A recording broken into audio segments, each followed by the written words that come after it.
Okay, sa Matthew 15, verse 1 to 9. Meron din po tayo sa screen. Basahin po natin ang salita.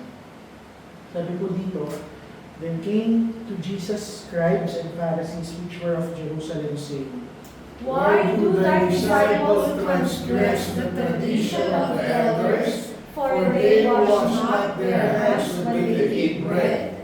But he answered and said unto them, Why do you also transgress the commandment of God by your tradition? For God commanded, saying, Honor thy father and mother, and he that curseth father or mother, let him die the death.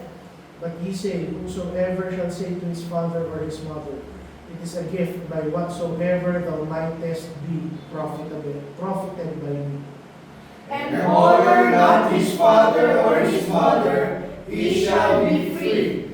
Thus have ye made the commandment of God not effect by your tradition. The hypocrites, when did Isaiah prophesy of you, saying, These people draweth nigh unto me with their mouth, and honoreth me with their lips, but their heart is far from me.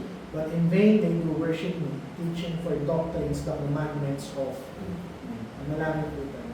Panginoon, salamat po sa araw na ito. Salamat sa lahat ng biyaya. Patawad nawa, Panginoon, sa aming mga kasalanan. Despite ng aming kakulangan sa inyo, Panginoon, nawa ay tanggapin niyo ang iaalay namin sa umagang ito, Panginoon. Ang mangusap kayo sa inyong mga salita sa bawat samahan ng kalagtayan ng ito. Panginoon, pasasalamat at pagdakilan gusto namin ibalik sa inyo sa araw na ito. Salamat, Panginoon, dalangin namin ang presensya nyo. In Jesus' name we pray. Amen. Nakaupo na po ang lahat. Nakita natin po dito sa Matthew 15. Nagsimula kaagad yung chapter na ito sa isang konfrontasyon na ipinapakita sa atin yung pinaka-delikadong bagay spiritually sa ating relihiyon. Ang matutunan natin na sambahin, i-honor ang ating Panginoon sa ating panglabas na pagkilos, pero ini-ignore natin ang kanyang salita sa ating mga puso.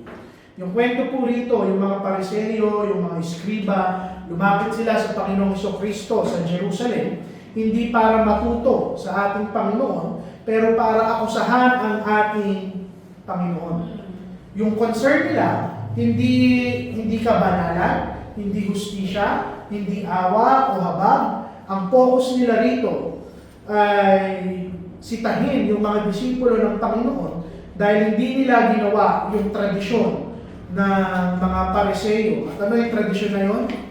Napakasimple lang, maghugas ng kamay bago kumain. Ngayon, para sa kanila, yung ritual na ito ay isang debosyon nila, religious devotion nila. At nung hindi ito ginawa ng mga disipulo ng ating Panginoon, kinungklud nila na si Jesucristo at yung kanyang mga tagasunod dinidisregard ang kanilang relihiyon. Ngayon, si Jesus Christ, binaliktad niya yung accusation. Sinasabi niya ngayon dito at ipinapakita niya sa atin yung mas malalim na problema na yung tradisyon ng mga Pariseo, nagsimula itong palitan yung authority ng salita ng ating Panginoon. At makikita natin dito na yung tradisyon ng tao, yung kultura ng mga Pariseo, ito yung naging dahilan upang hindi sila sumunod sa ating Panginoon. Naman na yung punto. Hindi natin pwedeng mas pahalagahan yung kultura ng ating iglesia kesa sa mga utos ng ating Panginoon. At ipinakita ng mga Pariseo na pwedeng punong-puno yung ating mga bibig ng pagkilala sa Panginoon, pagsamba sa Panginoon, pag-awit sa ating Panginoon, pero napakalayo ng ating mga puso. At nire-remind tayo ngayon ng salita ng ating Panginoon, hindi relihiyon ang dapat nating tignan. Pwede kang maging relihiyoso. Pwede kang magsimba, pwede kang magpapuri, pwede lumabas sa bibig mo yung mga laging lumalabas sa bibig ng isang Kristiyano, pwede napakaganda ng ating kasuotan, pwede kang maging preacher o pastor. Pero hindi ibig sabihin yan na malapit ang puso mo sa ating Panginoon. Amen. Now, ano yung punto? Ang tanong sa atin ngayon ng ating Panginoon, hindi kung mukha kang relihiyoso, hindi kung mukha kang mabait, hindi kung lagi kang nagsisimba. Ang tanong sa atin ng Panginoon, meron ka bang puso na handang magpakumbaba sa Kanyang salita? Unang punto. Sa verse 1 hanggang verse 2, sabi ko nga sa inyo, lumapit itong mga Pariseyo, mga Skriba, para kumprontahin ang Panginoon sa Jerusalem. At itong mga Pariseyo at Skriba, hindi sila mga ordinaryong tao. Pasok. Yung mga Pariseyo at Skriba, hindi sila mga ordinaryong tao. Nire-recognize sila ng kanilang kapanahunan. Sila ang mga tagapagturo at mga tagapagtanggol ng relihiyon ng Israel. At makikita natin dito na kung saan talagang deliberately gusto nilang punahin ang ating Panginoong Jesucristo. Nakikita nilang nakukuha na ng Panginoon yung atensyon, nagpapagaling siya, nagmimirakulo siya, nagtuturo siya. Pero yung tanong nila dito, wala talaga silang tunay na concern sa ating Panginoon.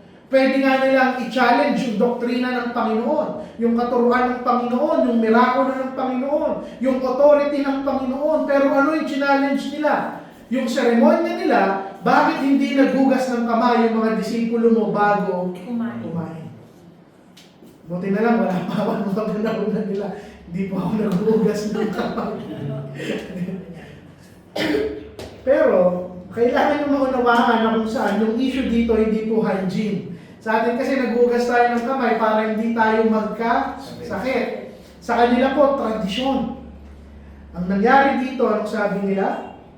Sumusuway kayo, sabi niya sa Panginoong Jesucristo, sa tradisyon ng elders. Dahil nung kapanahunan sa Old Testament, yung batas ni Moses, ang ginawa nila, dinugtungan nila ng kung ano-anong interpretasyon, nagdagdag sila ng mga kultura, tradisyon, at seremonya. At ngayon sa kapanahunan ng New Testament, sa sobrang dami ng dinagdag nila, tinatrato kayo nila yung mga batas na ginawa nila, nakapantay ng salita ng ating Panginoon. Pero hindi talaga. Kaya yung accusation nila dito, bakit sumusuka yung disipulo mo sa tradisyon ng mga elder? At kung titignan nyo yung salita nila, ang nakakatawa dito sa mga Pariseyo, hindi nila kayang sabihin bakit sinuway ng mga disipulo yung utos ng Panginoon, yung batas ng Panginoon. Hindi nila kayang sabihin yon. Ang standard ng paghuhusga nila, tradisyon ng tao na dinagdag sa salita ng ating Panginoon. Para sa kanila, ang purity ng kanilang relihiyon na susukat sa mga bagay na kanilang ginagawa. And yet, yung mas malalim na issue dito, hindi yung panglabas nilang custom o kultura. Ang issue dito, yung puso nila na nagre-rebelde laban sa ating Panginoon. Nung ano yung lesson, ng unang point natin? We will never allow, hindi natin papahintulutan na mas maging mataas yung tradisyon, kultura, at ginagawang mga programa ng ating iglesia kesa sa salita ng ating Panginoon. Tinuturo sa atin ngayon ng kanyang salita na hindi relihiyon ang napakahalagang bagay sa mundong to. Hindi yung pangalang baptista, hindi relihiyon, hindi yung mga practices. Ang pinakamahalagang bagay sa harap ng Panginoon, yung ating mga puso, pagsunod, pamumuhay ng tama at ng may kabanalan. Yung mga Pariseyo, saan sila concerned? Sa mga bagay na nakikita. Paghuhugas ng kamay, paglilinis ng katawan, hindi pagtatrabaho sa araw ng Sabat. Gusto nilang makita yung outward purity, yung panglabas lang. Pero yung salita ng Panginoon, ini-emphasize sa atin, hindi lang yung ginagawa natin yung tinitignan niya, hindi lang yung pananamit mo, o yung gupit ng buhok mo, o kung may balbas ka o wala, ang tinitignan ng Panginoon ay laman ng ating puso. Amen. Kapag ang relihiyon natin, nag-focus lamang sa panglabas nating anyo at ginagawa, hindi natin makikita yung purpose ng commandments ng ating Panginoon. At warning din ito sa ating iglesia, na huwag nating hayaan na yung tradisyon o yung programa o opinyon ng kahit sinong tao, kahit pa ng inyong pastor, ang maging authority ng ating iglesia. Hindi po ako ang magdidikta sa iglesia nito, kung hindi ang salita ng ating Panginoon. May masama ba sa tradisyon ng tao? Hindi naman palagi. May masama ba sa kultura natin mga Pilipino? Hindi naman palagi. Pero kung mas pinapahalagahan mo yan kesa sa worship mo sa Panginoon, sa pagsunod mo sa Panginoon, sa reverence mo sa Panginoon, sa paggalang at takot mo sa Panginoon, dito tayo nagkakaroon ng problema.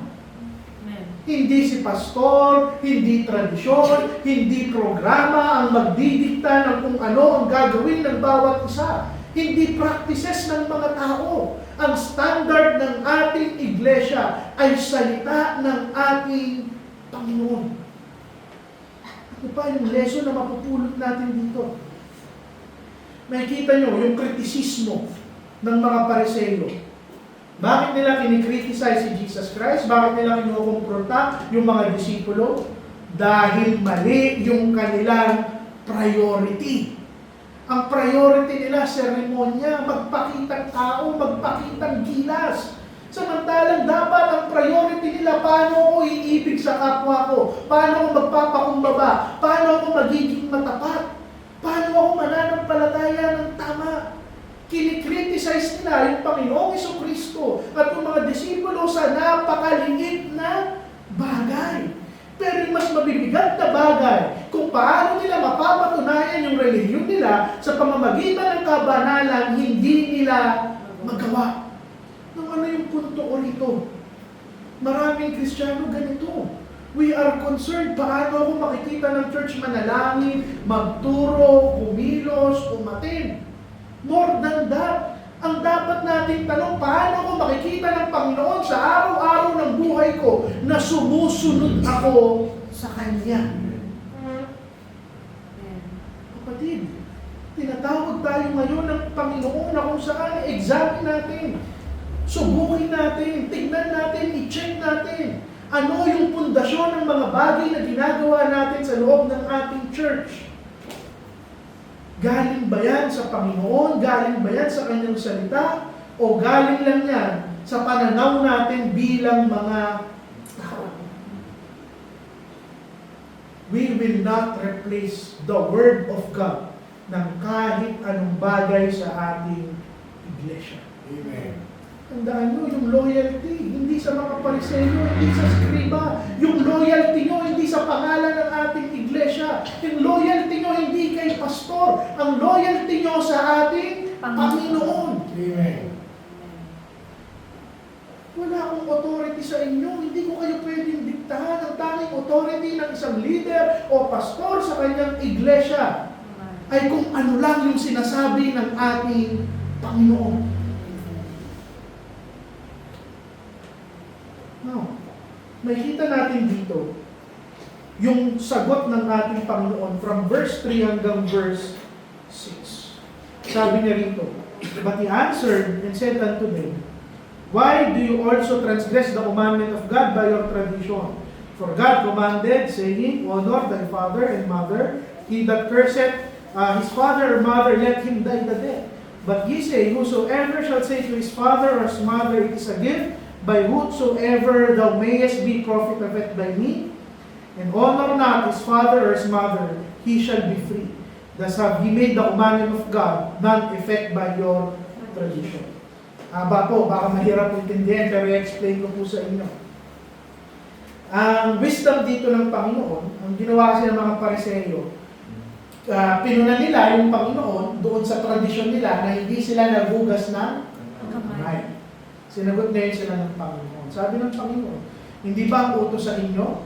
Honor your father and your mother. Igalang nyo ang iyong mga magulang. At kasama sa paggalang na yung tulungan nyo ang inyong mga magulang. Sa punto rito ng ating Panginoon, may tradisyon yung mga Pariseo na tinatawag nilang korban.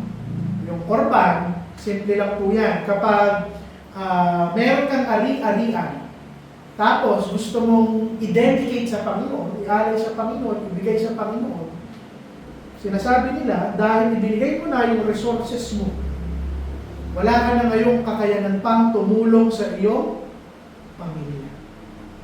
Yun yung tradisyon nila. Na kapag nagbigay ka na, inubos mo lahat ng meron ka sa ministry, sa templo, sa Panginoon, pwede ka na ngayong hindi tumulong sa iyong pamilya. Ngayon, ang sabi ngayon ng Panginoon, yung tradisyon nyo ang hindi sumusunod sa salita ng Diyos, sa utos ng Diyos. Kung ano-anong tradisyon ang ginawa nyo, samantalang ang utos ng Diyos, tumulong kayo sa inyong nanay at tatay. Magbigay kayo sa inyong pamilya. At sasabihin nyo ngayon, kami ang hindi sumusunod sa inyong tradisyon. Ang punto dito ng Panginoon, yung tradisyon nyo ang hindi sumusunod sa akin. So, ano yung punto? Sabi ko, wala namang masama sa lahat ng tradisyon natin bilang mga tao. Pero ano yung punto rito? Kapag yung tradisyon mo, yung panglabas na ginagawa mo, ay mas matindi pa yung pagsunod mo kaysa sa salita ng Panginoon, dito tayo nagkakaroon ng problema. Now, ano yung rebuke sa atin dito ng ating Panginoon? Kung ano man yung ginagawang panlabas ng ating iglesia, ng bawat isang mananampalataya, kultura, tradisyon, pamilya, o kung ano pa man, kapag mas mataas ang pagpapahalaga natin dyan kaysa sa utos ng ating Panginoon, dito tayo nagkakasala. Alam mo yung mga practices na ginawa ng Pariseo, hindi naman talaga yan dapat naging masama. Dinisenyo yan ng mga naunang leader ng Old Testament para masunod nila yung salita ng ating Panginoon. Pero ang ginawa nila, mas binigyan na nilang importansya yung tradisyon nila. Yung dapat na ginagawa nila upang ingatan yung salita ng Panginoon, ito ngayon mismo yung bagay na nagiging dahilan upang sumuway sila sa salita ng Panginoon. Now, ano yung punto lang dito? Your religious dedication cannot replace your inward obedience. Ano yung punto ko? Ang ginagawa mo sa loob ng iglesia, hindi niyan kayang palitan yung araw-araw mong pagsunod sa harap ng ating Panginoon. Pwede kang mag-perform sa loob ng church. Pwede kang magturo, pwede kang mag-preach, pwede kang mag-lead, pwede kang maglinis, pwede mong gawin yung lahat ng bagay at magmumukha kang nag-aalay sa ating Panginoon. Pero hindi mo kayang itapal yan sa pang-araw-araw natin na kung saan hindi tayo marunong sumunod sa ating Panginoon. Amen. You can volunteer to preach, to teach, to lead. You can volunteer to pray. Pero yung simpleng pagsunod sa ating Panginoon, hindi mo magawa. Wala. Hindi tinitignan ng Panginoon yung mga outburst, grandiose. Pag sinabi natin grandiose, yung talagang performative, talagang all out ka sa paglilingkod. Pero sa pang-araw-araw ng buhay mo, wala ka namang kabanalan. Wala kang pagsunod. Sayang yun. Alam nyo yung salitang perform? Anong tawag sa kanila ng Panginoong Jesucristo? Hypocrites. Kasi nag-perform sila. Mamaya i-discuss ko po kung saan galing yung salitang hypocrite. Now, ano yung application nito sa atin? Tinatawag tayo ng salita ng Panginoon na yung mga practices, yung mga habits, yung tradition Hindi niyan pwedeng i-overshadow yung pagsunod sa ating Panginoon. And we see this danger every day. Now, bibigyan ko na isang example. Pwede kang umattend ng church, pero it doesn't mean na tama ang standing mo sa harap ng Panginoon. Pwede ka nga maging pastor pero hindi ibig sabihin nun na tama yung standing mo sa harap ng Panginoon. Pwede kang maging magaling sa doktrina, alam mo yung lahat ng bagay. Pero yung maliliit na bagay na pagpapatawad, pagpapakumbaba at pag-ibig sa kapwa, hindi mo magawa. Anong sabi ni John at ni Paul? Sayang ang doktrina. Pwede mong maging tradisyon yung church attendance, pero hindi yan substitute, hindi yan kapalit ng tunay na pagsunod. At hindi lang sa loob ng iglesia, kahit sa loob ng ating pamilya. Pwede mong ibigay yung lahat ng meron ka sa iglesia katulad ng mga Pariseyo, yung kanilang korban. Magbigay ka ng oras, ng yaman, ng pera sa iglesia, pero kung pinapabayaan mo yung sarili mong pamilya, sayang. Hindi yun yung disenyo ng ating Panginoon. Kahit sa mga YP, kahit sa mga YP noon, YP leader ako, ang daming YP na kung saan ang sipag sa iglesia. Walis doon, luto doon, linis doon, lingkod doon. Pero sa loob ng kanilang tahanan, hindi sila makabuhat ng isang walis, isang pinggan. Gagamitin yung iglesia, tayo busy ako sa church, hindi kita matutulungan. Hindi yun ang Kristyanismo. Hindi pakitang gilas ang Kristyanismo. Ang tunay na Kristyanismo, makikita mo sa pagsunod sa ating Panginoon sa maliliit na bagay. Amen. Sa loob ng tahanan at sa araw-araw na pamumuhay. Yung ano yung punto? Hindi yung programa ng iglesia yung gagawin nating sukatan ng espiritualidad ng bawat isa. Hindi lamang yung pagtuturo o yung paglilito, pagtayo o pananalangin. Tignan nyo yung katapatan mo sa araw-araw. Tignan mo yung kabanalan mo sa araw-araw. Tignan mo kung sa paano itrato yung mga kapitbahay mo, kaibigan mo, mga taong nakapaligid sa'yo sa araw-araw. Tignan mo yung ugali mo sa mga oras na hindi ka nakikita ng kahit sino mang tao. Amen. Yun ang sukatan ng tunay na Kristyanismo. Pangatlo, verse 7 to 9. Anong tawag ng Panginoon sa mga Pariseyo? Ye hypocrites. Kayong mga hipokrito. Sabi niya, kinot niya si Isaiah. These people draw it nigh unto me with their mouth, and honor me with their lips, but their heart is far from me. Sabi niya, tinatawag nila ako sa pamamagitan ng kanilang bibig, pinapapurihan nila ako sa pamamagitan ng kanilang mga labi at salita, pero malayo ang kanilang puso sa akin. At ano yung klase ng worship na meron sila? In vain. Walang kwenta. Walang halaga. Walang sense. Walang lalim. Walang bigat. Ito yung sinabi ng ating Panginoon. Kita niyo, sakit magsalita ng ating Panginoon. Pero katotohanan ito. Do you know kung bakit sila tinawag na hypocrites? Ano yung ibig sabihin ng hypocrite? Alam ko naman hypocrite. Marunong naman ako ng Tagalog. Niloloko niyo naman si Pastor. Sige, Charles. Dapat pa yung babaw. Hindi. Saan galing yung salitang hypocrite? Dapat pa yung babaw. Saan galing? Ang tanong ko saan galing, hindi anong ibig sabihin. Saan galing? Ang hypocrite, maniwala kayo sa hindi. Ang tunay na ibig sabihin ng hypocrite, actor o actress. Okay? Sa kanilang kapanahunan, yung mga actors, hindi sila katulad sa atin na anong tawag dito, umaarte, na pinapakita yung emosyon, di ba, kapag nanonood kang pelikula. Sa kanilang kapanahunan, hindi po magagaling yung mga actors at actresses. Para ipakita nila na masaya sila, anong ginagawa nila? Hindi sila humingiti, hindi sila tumatawa katulad sa pelikula. Nagsusuot sila ng maskara. Di ba, nakita na kayo ng mga sinaunang teatro, nakamaskara. Pag masaya, masaya yung maskara. Kapag malungkot, Nakasimangot din yung maskara. Anong punto dito ng ating Panginoon? The hypocrites, you are pretending to be someone else. At hayaan yung magsalita muna ng medyo masakit si Pastor. Dahil ang katotohanan, maraming Kristiyano dito. Tuwing linggo, isusuot nila ang kanilang mga maskara.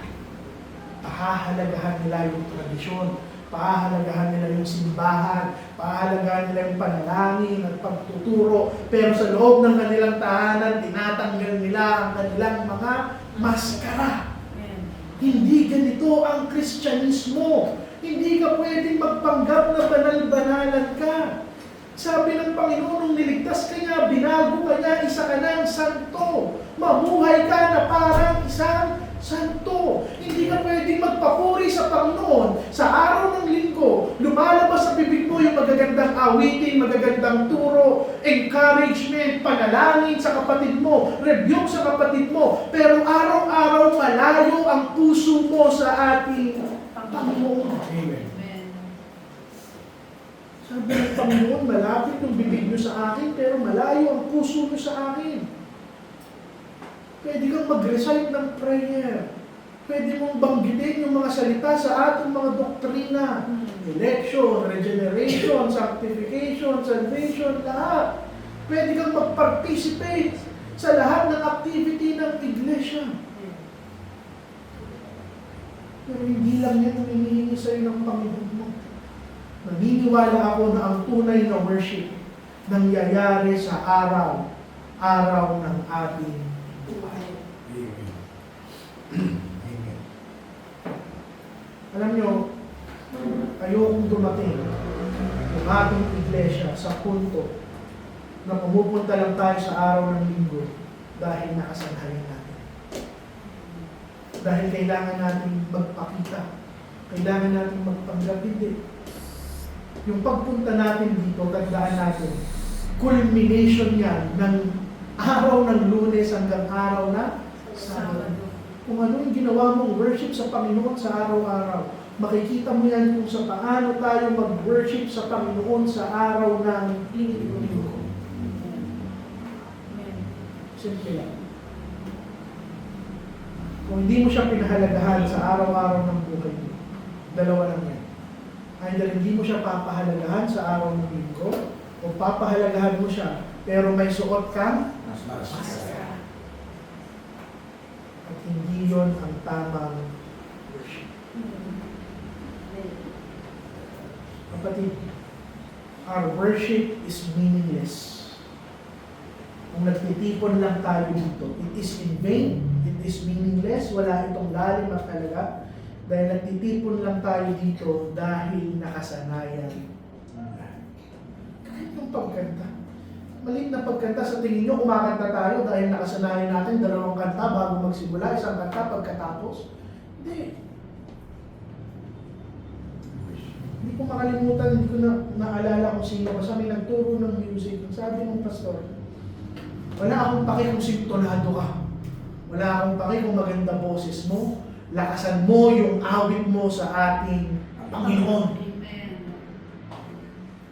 Dahil yung kahit kung simple pag-awit natin, hindi ito programa. Amen. Worship ito, panambahan.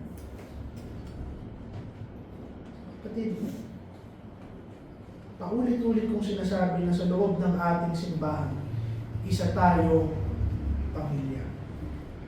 Kapatid ko kayo at kapatid niyo ko. And I expect everyone na hindi tayo magpapanggap sa harap ng bawat isa. Amen. Kapatid, examine our hearts. Examine yung puso mo, hindi lamang yung labi mo, hindi lamang yung labas ng bibig mo, hindi lamang yung ginagawa mo. Tingnan mo yung puso mo. Ano yung mga Pariseo, hindi sila irreligious.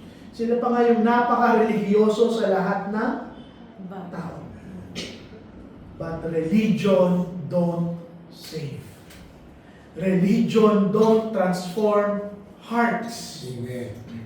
Hindi relihiyon ang nagbabago. Hindi relihiyon ang nagliligtas. Hindi pangalan ng iglesia.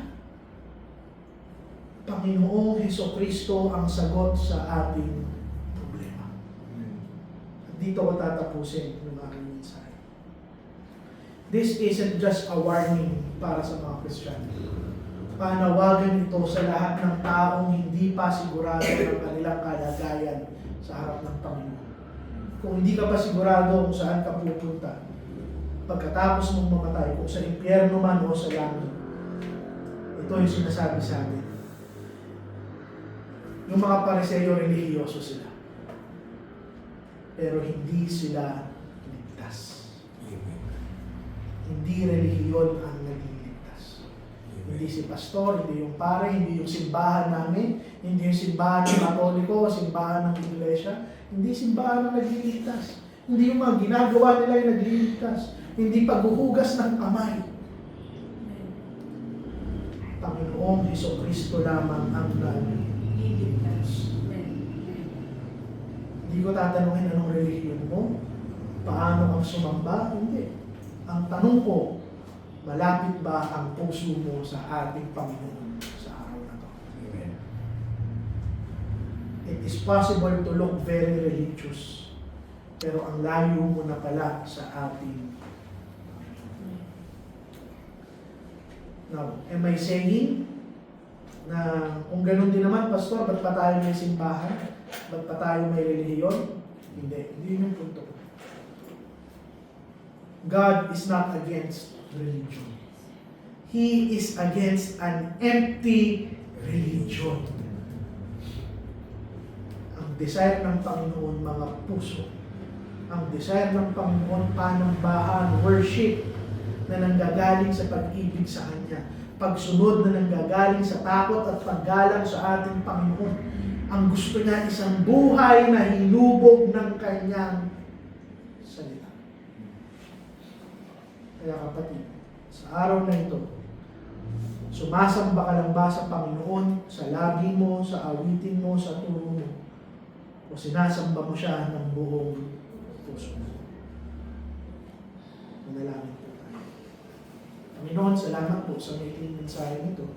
Nawa, na-review ang bawat isa, Panginoon, natama kami. Hindi maging mechanical ang worship namin. Hindi po programa o polisiya o opinyon ng tao ang pag-iiralin namin kung hindi ang inyong salita, Panginoon. At nawa, Panginoon, mapakita namin ito sa araw-araw ng aming pamumuhay. Hindi lamang tuwing araw ng linggo, Panginoon. Maging Kristiyano nawa kami sa lahat ng aspeto ng aming buhay, Panginoon. Patawad nawa sa aming mga kasalanan at kakulangan sa inyo. I-bless mo rin, Panginoon, ang aming ikapo at pagbabalik sa inyo, Panginoon. Salamat sa lahat ng provision nyo sa aming iglesia at sa bawat isang pamilya. Ito lamang po ang aming dalangin. In Jesus' name we pray. Pakipasa po ang lights and offering. Lights ka.